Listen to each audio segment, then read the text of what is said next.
Aladine n'a aucun complexe à exposer au regard de tous sa jambe artificielle de rechange. Il l'emmène au cas où, alors qu'il va rendre visite à une victime des mines antipersonnelles encore disséminées en Bosnie-Herzégovine. Lui-même unijambiste depuis l'explosion de l'un de ses engins il y a quelques années, il part redonner de l'espoir à ceux qui ont subi le même sort.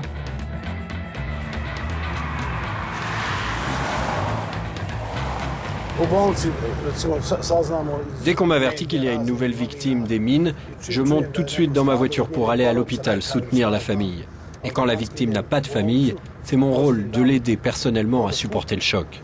Plus tard, quand elle sort de l'hôpital, je vais la voir chez elle, aussi souvent que nécessaire.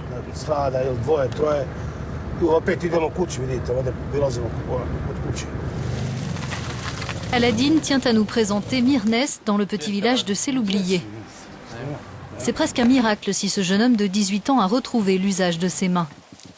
En janvier dernier, il était allé couper du bois de chauffage avec son cousin dans une forêt à proximité lorsque l'accident s'est produit. Il y a eu une énorme détonation. Au début, on a cru que c'était ma tronçonneuse qui avait explosé, mais ce n'était pas ça. J'étais assommé et quand j'ai repris mes esprits, 10 à 15 minutes plus tard, j'ai réalisé ce qui s'était passé. C'était une mine. Ce jour dramatique reste également gravé dans la mémoire de ses proches, notamment de sa mère Fatima. J'étais dans les champs quand j'ai entendu une explosion. Je me suis dit que c'était des animaux qui avaient marché sur une mine, comme ça arrive parfois. C'est pour ça qu'on connaît bien ce bruit ici. En revenant à la maison, j'ai invité ma sœur et ma belle-mère à prendre un café et je leur ai raconté que j'avais entendu une explosion de mine.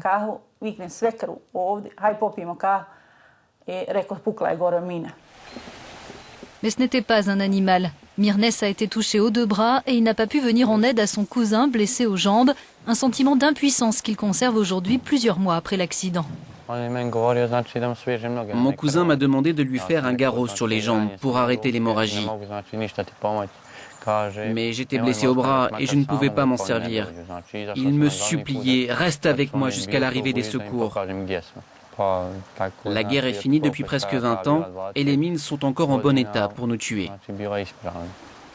Le cousin de Mirnes décédera quelques heures plus tard à l'hôpital. Quant à Mirnes, les médecins lui ont greffé une partie d'un muscle de sa jambe dans son bras. Aujourd'hui, il tente de se projeter dans l'avenir. Il se prépare à passer le permis. Pour le jeune homme qui aimerait devenir mécanicien, la visite d'Aladine est l'occasion de jeter un œil à la voiture de celui qui a été lui aussi à ses côtés depuis le drame. Dans cette association de survivants des mines, on n'est guère optimiste sur le déminage de la Bosnie. Il ne pourra se faire dans les délais prévus, d'après le directeur de l'ONG. La Bosnie affronte des défis énormes pour réussir à devenir un pays sans mines d'ici à 2019, comme le prévoit la stratégie gouvernementale en la matière.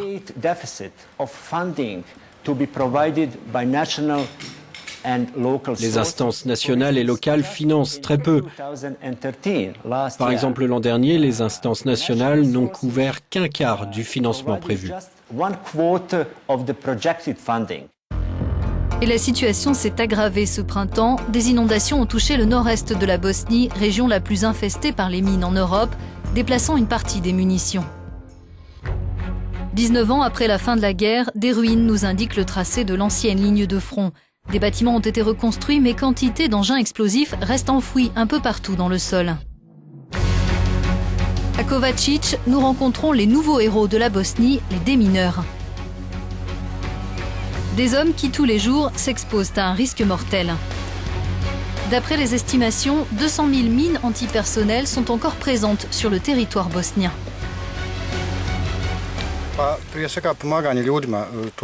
J'aime aider les gens à pouvoir rentrer chez eux dans les maisons qu'ils occupaient avant la guerre.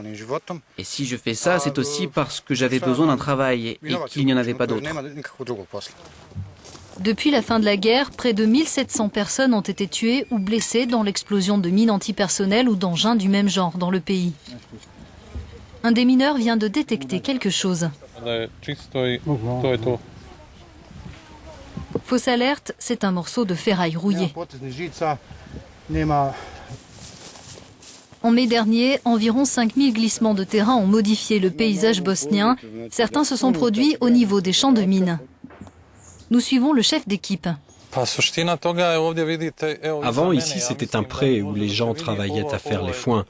Maintenant, avec les glissements de terrain, les inondations et les fortes pluies, le champ de mines de la ligne de front d'en haut s'est déplacé. Et maintenant, ces mines sont là, quelque part. Avant la guerre, 160 familles vivaient à Kovačić, un village qui s'est retrouvé au milieu des combats. Seuls 18 sont revenus, dont celle de Stoyan. Lui-même a frôlé la mort à 20 cm près, un jour où il était allé couper du bois. Je m'assois sur un tronc pour me reposer et pour fumer. Ma cigarette tombe, je me penche pour la récupérer et je vois un truc vert bizarre. Je me demande ce que c'est, je pousse les feuilles. Une mine. 4 fois déjà, j'ai trouvé des mines. 4 fois. À Sarajevo, nous nous rendons dans l'agence d'État chargée de la coordination des opérations de déminage. Les entreprises de ce secteur d'activité accusent son directeur de corruption et de racket. Il aurait touché 10% sur les contrats attribués à certaines de ces sociétés. Son adjoint accepte de nous parler. On subit une grande pression depuis que notre directeur a été arrêté. Je dirais que personne n'a le sourire ici. Mais je suis d'accord avec vous, la corruption, c'est un nuage noir qui plane au-dessus de nos têtes. Et pendant que la justice essaie d'y voir plus clair dans ce brouillard, retrouvons Stoyan. L'agriculteur, comme ses voisins, vit avec la mort à leur porte. Il dénonce non seulement ce récent scandale de corruption, mais surtout les 1300 km² de zones potentiellement minées encore non explorées dans le pays. Personnellement, j'ai été secoué par 2 incidents. Le premier a concerné un père avec son fils qui était parti couper du bois. La mine a tué le père et le fils a été grièvement blessé. Le deuxième, c'est quand 3 de mes amis sont allés ramasser des champignons. L'un d'eux a sauté sur une mine. Il est mort sur place. Derrière la maison de Stoyan, séance d'entraînement pour les chiens détecteurs de mines.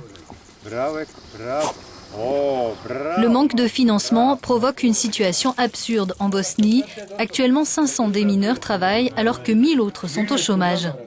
Or, faire appel à cette main-d'œuvre supplémentaire permettrait d'accélérer le rythme des opérations de déminage.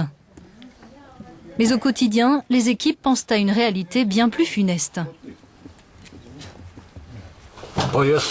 J'ai perdu un ami, un collègue démineur. Et j'ai beaucoup de copains qui ont survécu mais qui ont eu des blessures graves après l'explosion d'une mine. Et ils ne peuvent plus se déplacer seuls depuis l'accident.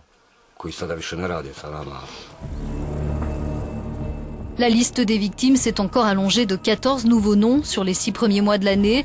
Parmi eux, 4 personnes tuées, dont un enfant.